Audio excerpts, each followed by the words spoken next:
K-pop idols receiving death threats may be common, but every time a K-pop idol or a group receives a death threat, it becomes traumatic for them.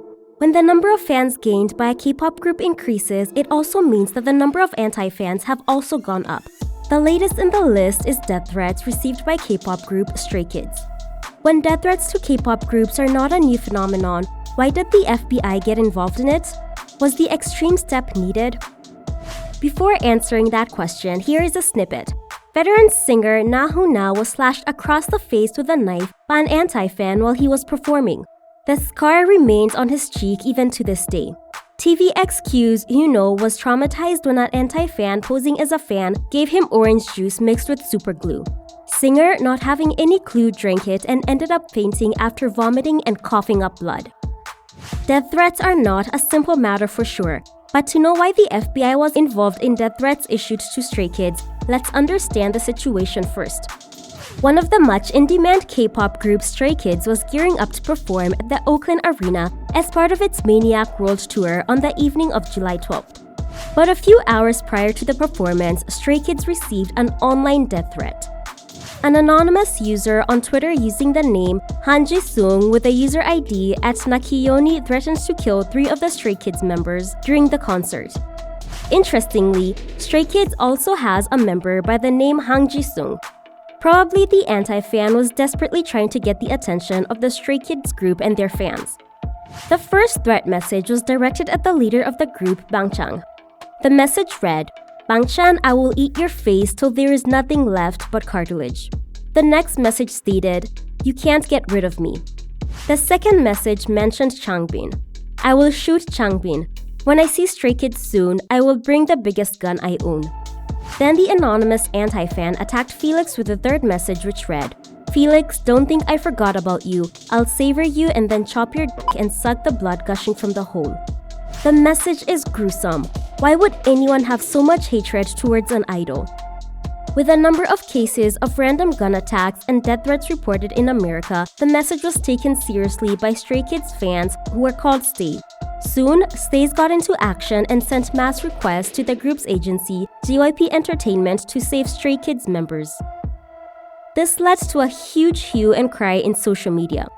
Though there were prior instances of death threats to K-pop idols just before their performances, it was for the first time the social media went into a frenzy because of threats. Soon, authorities were informed. The Oakland Police Department took the issue in its hands and tweeted, "OPD is aware of threats concerning the Stray Kids concerts tonight at the Oakland Arena. We take threats very seriously. The safety of our community is paramount. OPD is working with the Oakland Arena and FBI to ensure the safety of attendees. Additional officers will be present." The Oakland police did not stop at that. They also added this to their tweet.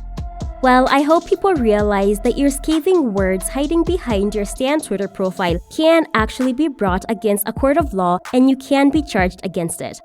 Yes, the issue was really taken seriously and help was sought from the FBI. It was not just a ploy to scare those who had sent out threats, but Oakland police and FBI did make their presence felt, and thanks to their vigilance, Stray Kids was able to perform without any injuries and untoward situations. Involving the FBI in the case was a smart move. Though the authorities tried to trace the account at Nikioni, they couldn't find anything much because the account was then changed to @ILoveFlopKids. When authorities started tracking down this new account, the anti-fan deleted the account and vanished from the microblogging site Twitter. Sadly, with that, the case came to a close. Though no arrests were made, Oakland police and FBI ensured the safety of Stray Kids during their US tour. The Oakland show was a big success. Stray Kids' ability to move large crowds might be one of the reasons the anti-fan wanted to try his best to avert the show. Unlike most K-pop performances that are focused on vocal backing tracks, Stray Kids used live mics and a 4-piece band for the majority of the show. There was also stomping with heavy metal while performing God's Menu. Stray Kids is considered as a self-producing idol group. Unlike other K-pop groups, Stray Kids did not get their name from the agency. Instead, it is said that the members themselves conceptualized the name. Stray Kids refers to lost children having a desire to chase their dreams and trying to find a way together which is out of the ordinary. True to their name, Stray Kids remained brave throughout the show despite death threats. Bangchan even appreciated fans and exclaimed, "You guys can dance better than us." During the performance, members grabbed confetti cannons and showered the crowd. If not for the FBI's presence, the group would not have been this confident and lively. A similar incident was faced by BTS member Jimin in 2017, hours before his performance in California. This was the third death threat Jimin had received. The anti-fan even had specified the timing when he was planning to shoot the singer. The message read that he would kill Jimin when the idol would start singing "Lie." After the threat became viral, measures were taken to provide additional security, and Jimin had to suppress the fear factor to look cool in front of the huge crowd waiting for him to perform. Though not FBI, ample security was provided and Jimin performed without getting hurt. Stray Kids Bangchang, Changbin, Felix, and BTS's Jimin were lucky enough to escape unhurt.